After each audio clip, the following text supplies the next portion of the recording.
This graph here shows how likely people who voted one way in 2015 are to vote the same way again now. So 87% of Harper voters in 2015 say they're going to vote for Andrew Scheer again.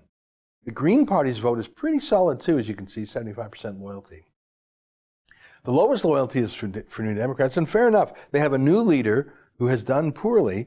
But look at that, the red line, only 62% of Trudeau voters from 2015 say they can be counted on to vote for Trudeau in 2019. That's another way of saying they're disillusioned. They think he's a bit of an imposter. They've fallen out of love. Just like Paul Wells, when he wrote this Maclean's article, basically a Dear Diary, I was fooled by this handsome man. But look at this.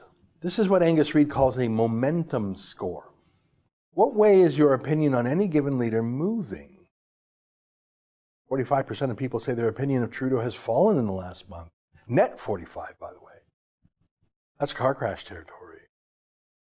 Here's another way of looking at that. 61% of Canadians disapprove of Justin Trudeau. Amazingly, it was actually a little bit worse back in February when the snc-lavalin corruption scandal broke, but it hasn't healed.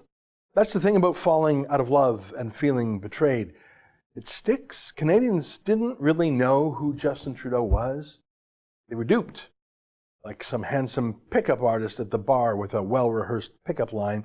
He flattered voters and he looked so good. But now we find out what a loser he is in the light of the morning day. Racist, sexist, blackface, groper, liar, stammerer, international embarrassment, empty suit. I mean, Trudeau likes to mock Trump.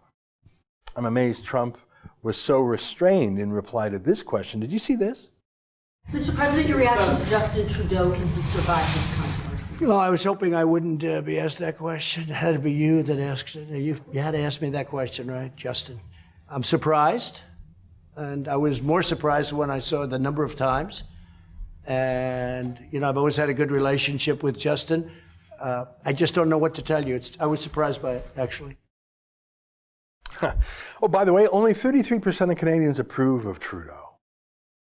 The daily presidential tracking poll by Rasmussen says Trump is at 53% approval, 20 points higher than Trudeau. I don't know what will happen a month from now. The election is 27 days away. But here's what I think. I don't think this is a total disaster to the Liberal campaign, the blackface thing, mainly because the Liberals and Trudeau personally are not following norms and customs of honor and integrity. If this were a low-level Liberal candidate or a candidate from any other party, he would be fired immediately in disgrace. And if he didn't have the good sense to leave, he'd be hounded out by the media.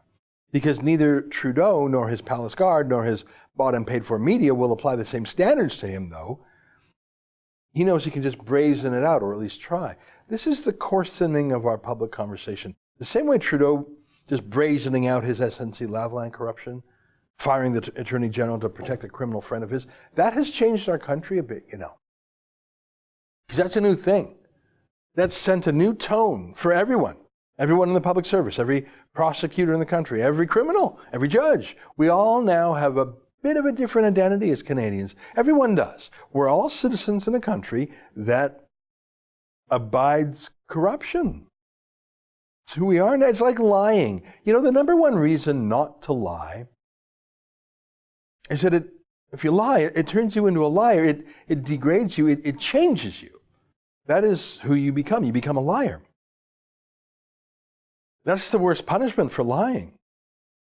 And so it is the number one reason not to have corrupt leaders. It's not just to avoid letting a criminal company off the hook. Yes, that too.